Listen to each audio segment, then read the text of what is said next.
Kung gusto ninyo na magkakaroon kayo ng Senado na hindi hawak sa liig, hindi hawak sa ilong, na kung sino man, hindi hawak ng Malacanang, hindi hawak ng ibang branches of government, isang Senado na independente at talagang sinusunod ang doktrina ng checks and balances na magbabantay sa mga pang-aabuso ng ibang branch of government.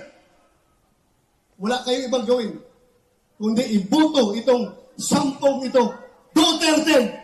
Yun lang, wala na akong ibang sabihin sa inyo. Yun lang. Yun lang ang aking pakiusap sa inyo. Huwag niyong kalimutan. Pag kayo'y pupunta, Duterte!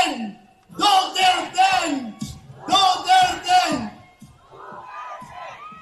Sa Lunes, pagpunta ninyo sa presinto, isipin nyo palagi. Huwag nyong isipin, pagbuto nyo, kung sino yung congressman, sino yung mayor na nagbigay sa inyo ng ayuda. I am not even campaigning for myself.